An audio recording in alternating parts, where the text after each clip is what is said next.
Xin chào mừng tất cả anh em đã quay trở lại với kênh.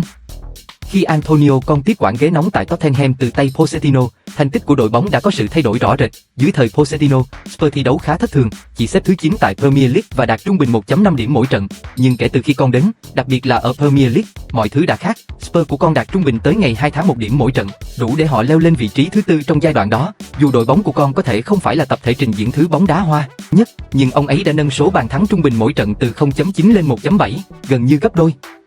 Vậy, đâu là bí quyết đằng sau sự thay đổi chiến thuật mà con mang lại? Video hôm nay chúng ta sẽ cùng nhau bóc tách điều đó. Về mặt chiến thuật, vì con ưa thích hệ thống 3 trung vệ khi làm việc tại Anh đã không còn là bí mật. Ở Tottenham cũng vậy, ông ấy sử dụng sơ đồ 3-4-3 trong phần lớn các trận đấu. Tuy nhiên, Son Heung-min là một trong những cầu thủ cực kỳ quan trọng với con. Nếu Son vắng mặt vì chấn thương, con sẽ chuyển sang sơ đồ 2 tiền đạo, đôi khi là 4-4-2 nhưng phổ biến hơn là 3-5-2. Dù là sơ đồ nào, mục tiêu vẫn là để Lucas Moura và Harry Kane chơi gần nhau hơn. Vì 3-4-3 là sơ đồ ưa thích của con, chúng ta sẽ tập trung phân tích chủ yếu vào hệ thống này.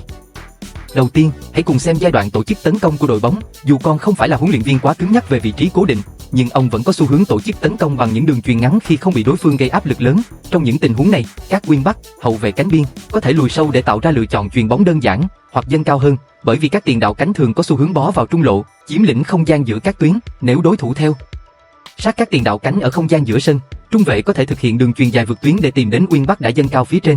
Đặc biệt, Ben Davies có khả năng chuyền dài vượt tuyến xuất sắc. Con nhận ra rằng, nếu hậu vệ cánh đối phương giữ vị trí ở biên, còn hai tiền vệ trung tâm của đội nhà lùi quá sâu, họ có thể dễ dàng bị nhiều đội bóng Premier League áp đảo hoàn toàn. Do đó, chúng ta thường thấy Son Heung-min và Lucas Moura thường xuyên lùi về khu vực giữa sân để nhận bóng, tạo thêm lựa chọn chuyền bóng hướng lên cho toàn đội. Việc sử dụng hệ thống 3 trung vệ thường giúp Tottenham khó bị đối thủ pressing tầm cao, nhưng khi trung vệ chịu áp lực, Iberg sẽ đóng vai trò cực kỳ quan trọng. Trong hai tiền vệ trụ, anh ấy thường là người cầm bóng nhiều hơn và có số lần chuyền bóng trung bình mỗi trận cao nhất đội. Vì vậy, anh ấy được trao quyền di chuyển tự do tối đa ở khu vực giữa sân, có thể di chuyển ngang hoặc chạy dọc từ vòng cấm sân nhà đến vòng cấm đối phương. Trong những tình huống như vậy, Iberg có thể lùi rất sâu, tạo thành một hàng thủ tạm thời 4 người để đối phó với áp lực pressing tầm cao của đối thủ. Tuy nhiên, phần lớn thời gian, con vẫn muốn duy trì hàng phòng ngự 3 người. Ben Davies vốn là một hậu vệ trái, nên anh ấy thường xuyên có những pha chồng biên bên ngoài Iberg. Điều này giúp tạo ra lợi thế về quân số ở cánh đó, thu hút đối thủ dồn sang trái bằng các đường chuyền, từ đó mở ra không gian cho những đường chuyển hướng tấn công sang cánh phải.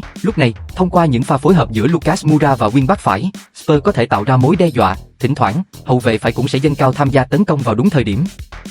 Trong việc sử dụng bộ 3 tiền đạo, chúng ta cũng thấy nhiều sự biến hóa trong chiến thuật của con. Harry Kane thường được yêu cầu lùi sâu về khu vực giữa sân để nhận bóng. Điều này chính là vì như đã đề cập ở trên, nếu Kane không lùi về hỗ trợ, hai tiền vệ trụ có thể dễ dàng bị đối thủ áp đảo. Nhưng điều quan trọng là Kane có hai tiền đạo khác bó vào trung lộ chơi ở phía trên.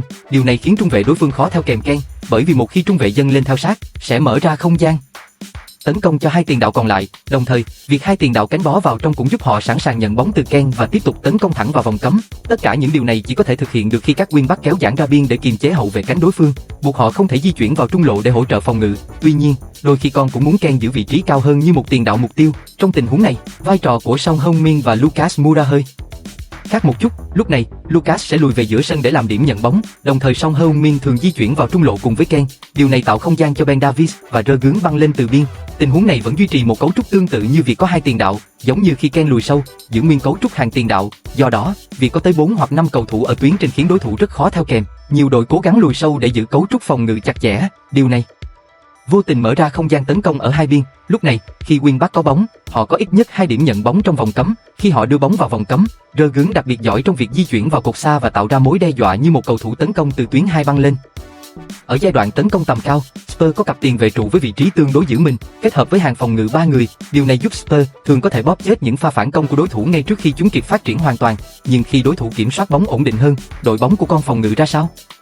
Khi đối phương kiểm soát bóng ở phần sân nhà của Tottenham, Spurs tương đối bị động. Tuy nhiên, đội bóng không vội vàng đoạt lại bóng ngay lập tức bằng cách pressing tầm cao. Thay vào đó, họ sẽ chuyển về sơ đồ 5-2-3 bằng cách để hai wingback lùi sau phòng ngự, 3 cầu thủ ở tuyến trên đồng thời bó vào trung lộ. Điều này khiến đối phương cực kỳ khó xâm nhập vào khu vực giữa sân, bởi vì không gian chuyền bóng ở trung lộ bị thu hẹp đáng kể.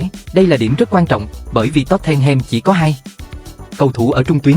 Trong tình huống này, đối thủ sẽ tự nhiên dồn bóng sang hai biên để tấn công. Lúc này, wingback sẽ dâng lên gây áp lực, đồng thời toàn đội hình sẽ di chuyển ngang về phía có bóng, tiếp tục thu hẹp không gian chuyền bóng ở trung lộ, buộc đối phương mắc sai lầm và từ đó phát động phản công nhanh. Nếu Spurs đoạt lại bóng thành công, lối đá của họ rất trực diện, họ thường tìm đến Harry Kane lùi sâu nhận bóng. Khi có bóng, Kane sẽ nhanh chóng tìm kiếm đồng đội băng lên phía trên, khi đối thủ đẩy bóng đến khu vực 1/3 sân của Spurs, đội bóng sẽ lùi về phòng ngự với cấu trúc 5-4-1 chặt chẽ, giữ khoảng cách giữa các cầu thủ phòng ngự gần nhau, điều này khiến đối thủ rất khó xuyên phá.